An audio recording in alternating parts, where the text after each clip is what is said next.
Alors, donc on va se retrouver pour l'activité 3 sur la proportionnalité. Là, on va voir quelque chose de très important puisqu'on va découvrir une nouvelle notion sur la proportionnalité. Tout ce qu'on avait vu jusqu'à présent, c'était des révisions de cinquième. Alors ici, vous aviez 5 tableaux et ces 5 tableaux, fallait les faire correspondre aux 5 graphiques. Donc ça parlait de choses différentes, hein, de température pour le tableau 1, les euros et les francs pour le tableau 2. Bon, vous n'avez pas connu ça, hein. Le tableau 3, c'était sur les mètres et les pieds. FT, un foot en anglais qui veut dire pied. Le tableau 4, c'est les miles et les kilomètres. Et enfin, le tableau 5, c'est des codes couleurs. Et les codes couleurs, on leur donne des valeurs. Voilà, si vous n'avez pas bien compris, hein, l'important c'était juste de comprendre le fonctionnement d'un tableau. Alors, petit rappel quand même avant de commencer.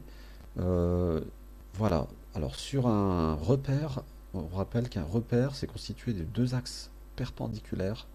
L'axe horizontal, on l'appelle l'axe des abscisses, et souvent on lui donne la lettre X. J'ai fait exprès de faire un X allongé pour vous montrer que les bras du X sont horizontaux. Voilà, c'est l'axe horizontal. D'ailleurs, si tu regardes bien, dans le mot abscisse, il y a un S et un C, et ça ressemble à X. Voilà, ça tombe bien. L'axe vertical, ici en violet, c'est l'axe des ordonnées. Et on le désigne souvent par la lettre Y. Pareil, j'ai fait exprès de faire un Y allongé, vertical.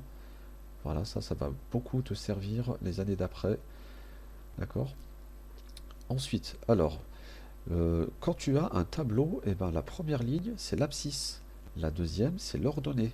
Donc, par exemple, pour le tableau numéro 1, hein, regarde sur le point A ici. Le point A, son abscisse, c'est 4. Son ordonnée, c'est -1. On met toujours l'abscisse d'abord, l'ordonnée en deuxième. On va dans l'ordre alphabétique. X, Y. Alors, pour le tableau 1, en fait, il allait avec le graphique 5. Le tableau 2, il allait avec le graphique 3. Le tableau 4 avec le graphique 4. Et le tableau 5 avec le graphique 2. Comment ça se fait? Pourquoi? Si on regarde, par exemple, le tableau 1, pour 14 degrés Fahrenheit, j'ai -10 degrés.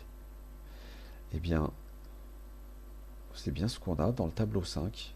Regardez, hein, on voit qu'il y a une croix ici à cet endroit-là qui correspond à 14 en abscisse et -10 en ordonnée. 14 vaut -10. D'accord. Donc, pour le tableau 2, 5 euros valent 32,80 €. Eh bien, regardez, c'est bien ce qu'on a ici, hein, 5 euros, à peu près 32. Ensuite, le tableau 3, il ne fallait pas garder 0, 0 parce que plusieurs tableaux commencent par 0, 0. D'accord. Donc, on se reporte sur la deuxième colonne. 5 pieds, 5 foot, valent 1 m 524. Eh bien, regardez, il fallait aller sur le graphique 1, 5, entre 4 et 6, en abscisse, vaut à peu près 1,5. Pour le tableau 4, 5 miles valent à peu près 9 km. Donc c'était bien sur le graphique 4, 5 miles, à peu près 9, presque 10.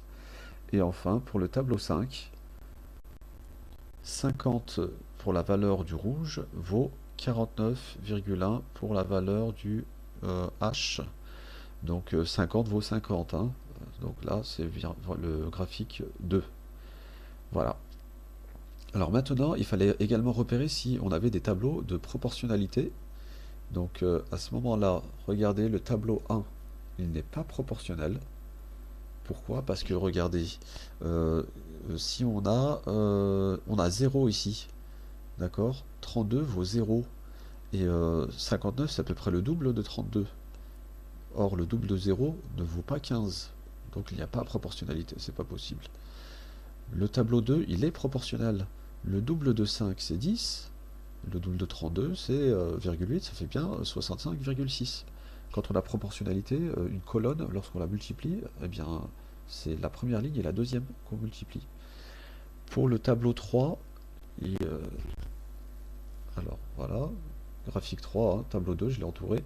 pour le tableau 3, il y a proportionnalité. Hein. 5 pieds valent 1,52 m, et ben 10 pieds valent 3 mètres. Le triple de 5, c'est 15. Ça correspond bien au triple de 1,50 m. Le tableau 4, il est proportionnel également. Hein. 0 donne 0. En général, quand vous voyez que 0 donne 0, c'est bon signe, c'est qu'il y a proportionnalité. 5 vaut 9, à peu près 9, et bien 10 vaut à peu près 18. C'est le double, donc c'est bien proportionnel. Et enfin, le tableau 5, il n'y a pas proportionnalité. Regardez, 0 vaut 120, puis d'un coup on passe à 50, qui vaut 50 à peu près. Le double de 50 c'est 100, et non, on n'a pas le double de 49 ici. Il n'y a pas proportionnalité.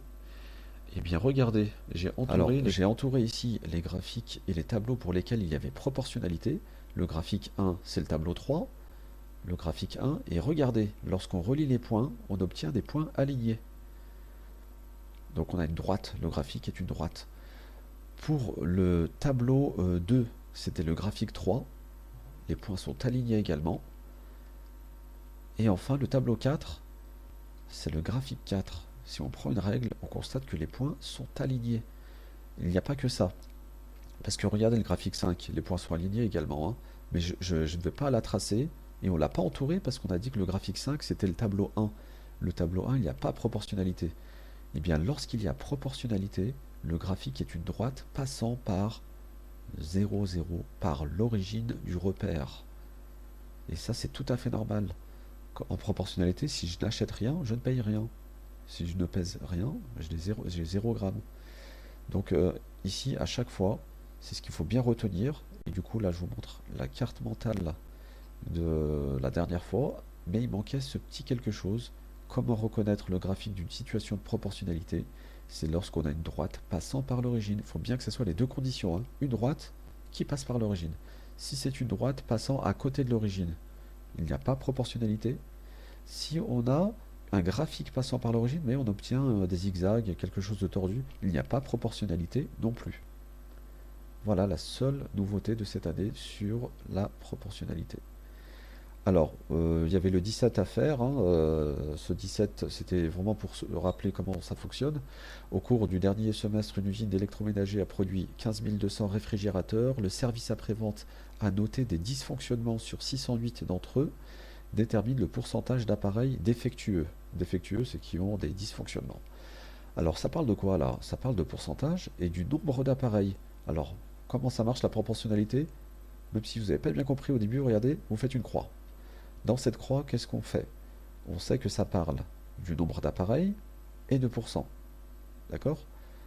Ensuite, qu'est-ce qu'on va faire? On va placer 3 nombres dans notre tableau. Si on les place au bon endroit, on a gagné.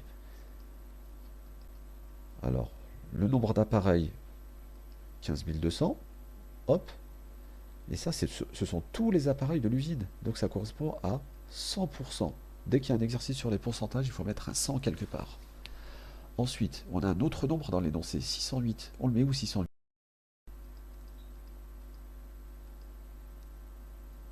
Eh bien, 608, c'est un nombre d'appareils, ce n'est pas un pourcentage. Donc il faut bien le mettre sur la première ligne. Ensuite, on a gagné, là, il n'y a plus qu'à faire un produit en croix. Alors je vous rappelle que le produit en croix, on choisit le voisin de l'inconnu, hein, soit 100, soit 608. Moi, je vais choisir 608. Donc, 608, on le prend, on le multiplie avec 100, on divise par 15 200, et on va obtenir la réponse 4. 4 quoi? 4%. On est dans la ligne des pourcents.